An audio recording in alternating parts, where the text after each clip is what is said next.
Welcome to Health, Wellbeing and Lifestyle, where professionals in the field inform, educate and inspire the community to be healthier, more balanced and live the lifestyle they love. And today we have Carolyn Pope in the studio. She's an animal communicator and therapist, and we are going to be talking about the art of animal communication.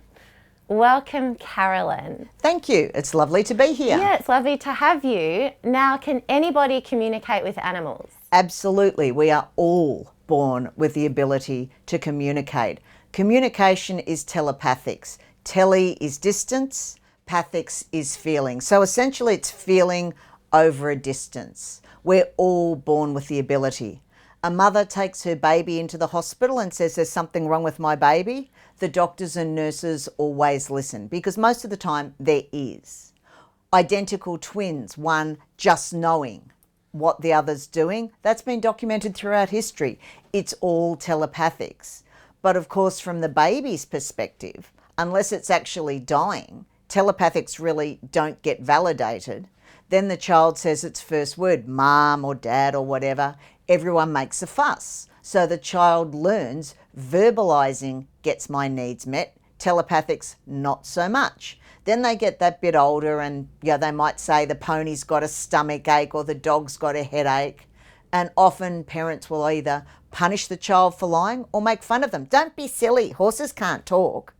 So of course you start shutting down on one and building up on the other. And telepathics is like any muscle. You don't use it, you lose it. And how can we communicate with animals? Clear mind, always a good thing. People that meditate, I don't, often find that helpful. Water's really important because you're using your energetic field. It's electromagnetic. Think of the snowy hydro scheme. The more water you drink, the easier it is. As a coffee addict, I really struggled with that in the beginning. But also don't start with your own animals. Start with someone else's because you need to remain detached in order to know what you're getting is from that particular animal and not from yourself. It's like doctors don't treat their own children. Clairvoyants never read for themselves. You need that detachment, particularly when you're starting, and you also need honest feedback so you know whether you're on the right track or not. Do you have any examples of animal communication that you could share? Absolutely. Very first, when I'd read the book, I actually started by reading a book back in the mid-90s called, surprise, surprise, Communicating with Animals by a guy called Arthur Myers, who was a journalist. Went down the horse paddock and the first horse I saw told me it wanted clean water. I looked in the trough, there was nothing there. I spent 2.5 years working every day, giving myself the migraine from hell quite often before I got anything else. And every time that horse walked by me, if he was on the lead rope, he'd plant his feet, stop and eyeball me. I'd love to know what the poor guy was trying to get through. Never got through anything again. One horse I worked with, the owner had called me as a last resort. The horse twice a year would blow up massively with fluid. It was down at the Werribee Vet School.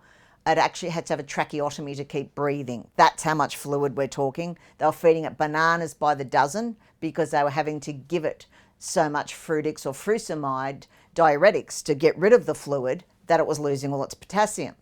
They were going to euthanize it. Again, this was before internet. She literally pulled out a whole trolley full of vet notes. Started talking with the mare and the first thing she showed me was her foal and then said problems been since then. And the owners went, oh my God, she's never come back in season since she had the foal. And then they realised that the twice a year she was having the problem was actually when horses come in season twice a year. And it was when this was happening. A craniosacral therapy session from, this was before I did it, from the lovely Deb Lee, and a couple of bottles of she oak, the Australian bushflower essence, and the mare never had a problem again. Craniosacral therapy was derived from osteopathy, I think about 35, 40 years ago, but don't quote me on the dates. There was a couple of different people that discovered it, but basically your cranio is your cranium, sacral is your sacrum. The craniosacral rhythm can be felt anywhere on the body. You've got your heart rate, you've got your respiratory rate, you've got your cranial rhythm. CST, as it's called, craniosacral, CST for short, much easier for most people, works on the limbic system in the brain, so the emotional part of the brain. The most pressure you're putting on a body is literally that of a 5-cent piece. And then it's basically that whole doing and non-doing. The body's got its own wisdom. It knows what it needs. And quite often what a practitioner thinks the body needs versus what the body actually needs is a little bit like the Montagues and the Capulets. So you're simply allowing the body to unwind. And that's what I love about it. You'll have physical releases. You'll have emotional releases. Animals can process for 2 to 3 days afterwards. And the results really are profound. And yet it's so gentle you can do it on a newborn. And could you give us some tips on how we can communicate with animals? Think of, for most people, I think they find the proverbial thought bubble. You know, the little cartoon bubbles, putting a thought in there and throwing it at the animal.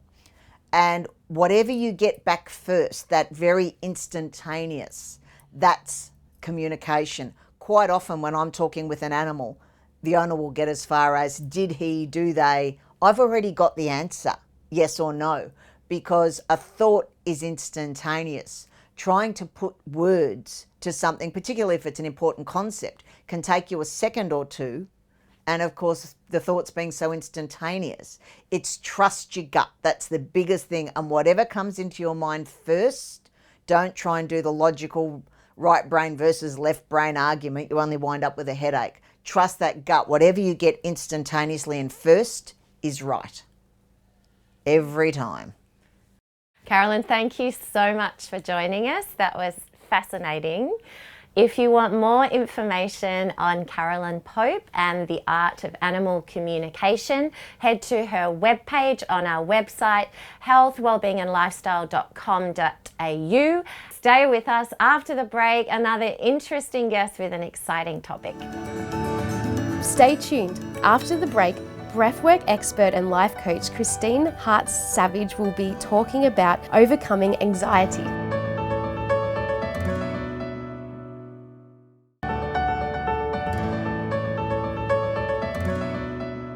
Welcome back, and our next guest is breathwork and life coach Christine Hart-Savage, and the topic we'll be discussing is overcoming anxiety.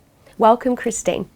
Thank you, it's lovely to be here. Christine, we know a lot of people suffer from anxiety. What is anxiety? It's an interesting topic, anxiety, because often when you're suffering from anxiety, you don't realise it's anxiety. You just feel not right. And there's a type of fear that comes with anxiety. It depends on how serious it is. Anxiety can be sort of, it's like, put it this way, it's like, for me, a river that runs always in the background. And some days that river rises up and becomes really full and powerful, and other times it settles down a bit, but it's always running in the background.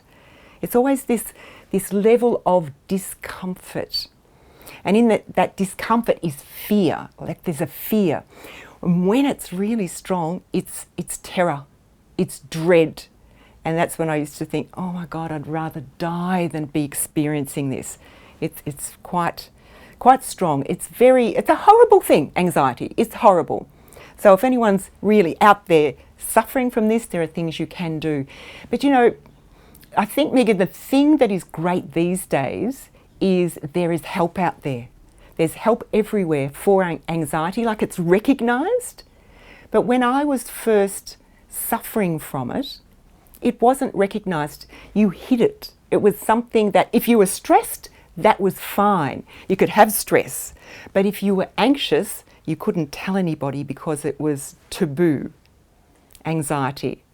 So now it's different. It's like, yes, I have anxiety, and people understand it a lot better.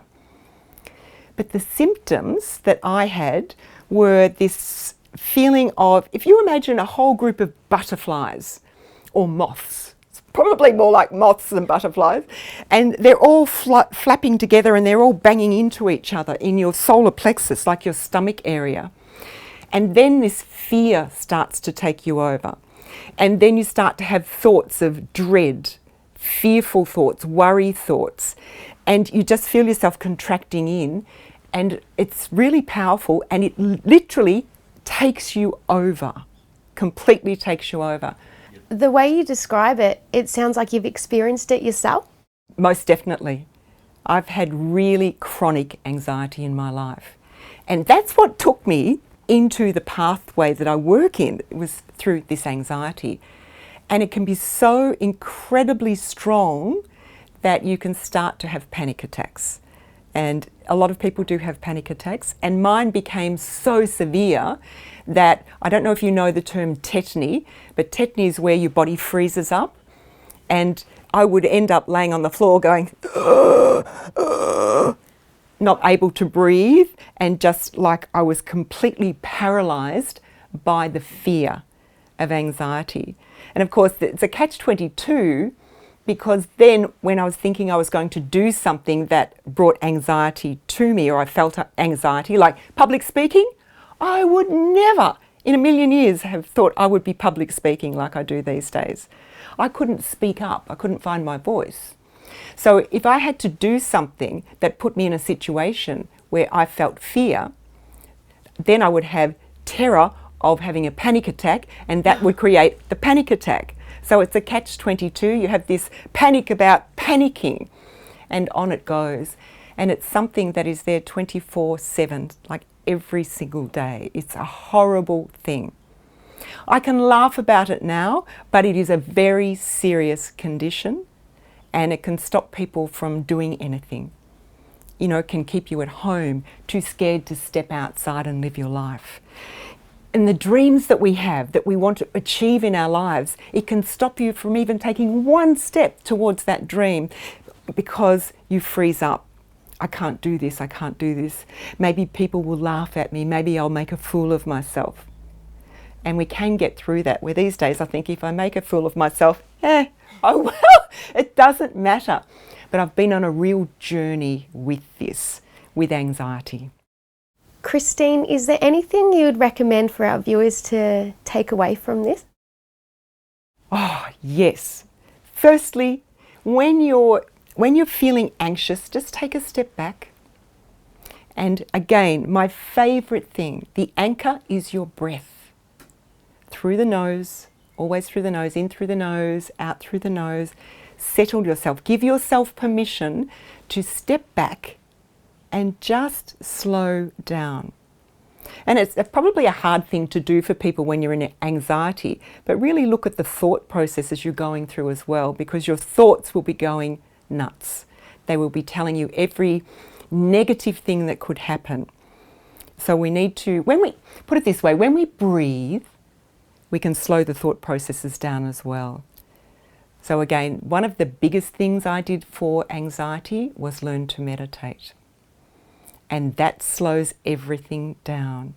And when you feel the anxiety building up again, if you didn't do something or have a skill like meditation, you can't bring it back down again. So if you meditate once a day or twice a day, if the anxiety is building and you meditate, it brings it down so that you're balanced again, and then you can go back out into the world. I've got a quick story. Have you got time for a quick story? Yeah. I don't know where I heard this or where it came from, but there was this story about this young boy that was born into a family, a large family, and he was chosen to become a monk. And he did not want to be a monk. Anyway, he was taken to this place, and the abbot sat down and spoke to him in this monastery. And he said, "Sit down, my son," and he said, "Okay, I'm sitting down, but I am standing on the inside." And then one day the abbot was out and about, and he happened to notice this young boy walking up the passageway towards him, and he thought, this is this young man.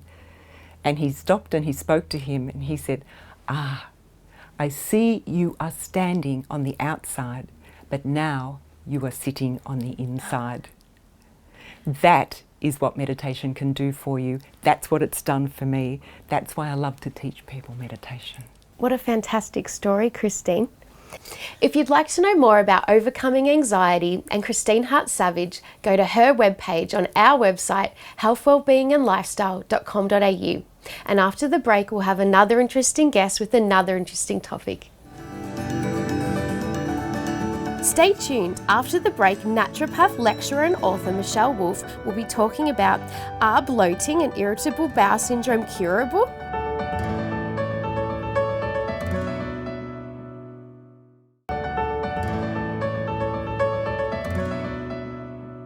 Welcome back. Our next guest, Michèle Wolff, is a naturopath, author and lecturer, and the topic we'll be discussing is how food affects our digestive and nervous systems. Welcome, Michèle. Thank you, Megan. So how does food affect our digestive system?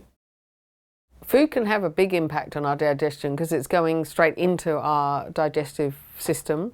And you've got several organs of your digestive system. So your liver puts bile into the gallbladder, which squirts into your digestive system, and that digests fats. Your pancreas controls insulin, which when it's responsible for when you eat sugars or sweet things, and it also produces digestive enzymes, which digest protein, fat, and carbohydrates. And you've also got hydrochloric acid in your stomach that breaks down food, particularly protein. So when you eat food, it can impact that and put more strain on that, and it can also impact the way that your bowel moves, which is called peristalsis.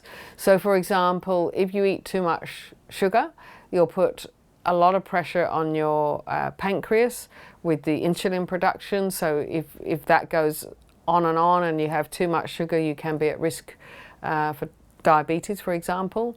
And then also if you have too much sugar, that becomes a breeding ground for pathology. So you can get an overgrowth of abnormal bacteria like fungus and parasites. So eating can really affect your mood. More junk foods, white flours, sugars, unhealthy drinks, so too much alcohol, too much soft drink, too much caffeine, can have a negative effect on your gut and on your brain. And then if you're overloading your digestive system with any food, that can cause a problem as well. So for example, if you overeat meat and you're not having vegetables with the meat and you're eating that late at night, your stomach can't handle it. So it takes a lot to produce enough hydrochloric acid to break down that meat into a soup. And you want to have really good amounts of plant food to create that nice microbe, like having healthy soil, to produce a really healthy intestine. And you want to be having food that has the right amount of nutrients to give you energy and to help your nervous system and to help your mood. So when you've broken that food down in your stomach, your small intestine, which is 22 feet that goes from the stomach, that absorbs all your good nutrients. So you want to have plenty of nutrients for energy and for relaxation and to feed all your other organs, and for your diet to be more anti-inflammatory rather than pro-inflammatory. So your junk foods, your bad drinks, not having enough plant foods will have a negative effect, but having more of a Mediterranean diet with lots of legumes, lots of green leafy vegetables, good oils like olive oils, nuts and seeds, they have a really positive effect. And having a variety. So if you have 40 different plant foods a week, that feeds your whole microbiome. Now that can seem overwhelming, but if you have a curry, say, with 7 spices, those spices count as plant food. So you could have as a base onion, garlic, a turmeric, cumin, and some Italian herbs, and you've got quite a range already. So it's increasing the diversity of plant foods and avoiding unhealthy drinks and unhealthy foods, particularly junk foods, particularly sugars, and keeping carbohydrates quite low as well. So carbohydrates should only be 1/4 of your diet. not half of your diet. How does food actually affect our nervous system? So food affects your nervous system in a couple of ways. Firstly, by the nutrients it contains. So your nervous system needs a lot of magnesium, a lot of calcium, a lot of potassium, a lot of B vitamins in order to operate effectively. And the adrenal glands, which are part of your nervous system that are responsible for the flight and fright, they use up a lot of vitamin C. So you need to feed and nourish them with those good nutrients and good complex carbohydrates, which give you energy without overdoing the carbohydrates. And the things that negatively impact the nervous system are your cakes and your biscuits and your fast foods. And you know, if you're healthy, the 80-20 rule is okay. If 80% of the time your diet is good and you're creating that really healthy microbiome, you're absorbing really good nutrients, then 20% of the time, you know, you can have your treats. It just depends on where you are. If you've got a serious disease, then you have to be stricter for longer. And if you have some sort of pathology, that will have an effect on your nervous system in making you more irritable or more angry. And so starving that out by not having carbohydrates and sugars will help your mood. And then you've got foods that really help to relax you. So a glass of warm milk with a spice, say some warm milk with cardamom, or if you can't tolerate milk, then hot coconut milk or almond milk is very, very soothing, relaxing, and can help you sleep better, which is part of your nervous system as well.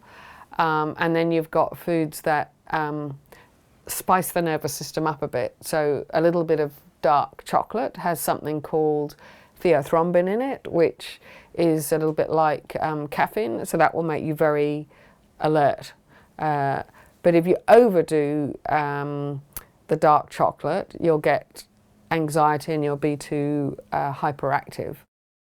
So that's part of your nervous system as well. So it's just having that balance of not having things that make you too hyperactive and anxious, and not having things that make you depressed and sluggish, and keeping that middle balance with a good Mediterranean diet and anti-inflammatory foods and spices. Do you have any special tips for our viewers? So if you're having junk foods, move to a more healthy junk food. So for example, takeaways, sushi takeaway would be much more healthy than a pizza. So just have a look around at what you can do. If you have really busy days, on the days that you're not busy, get some glass containers and freeze lots of meals so that you can pull them out on days that you're busy, and then you'll have less junk food.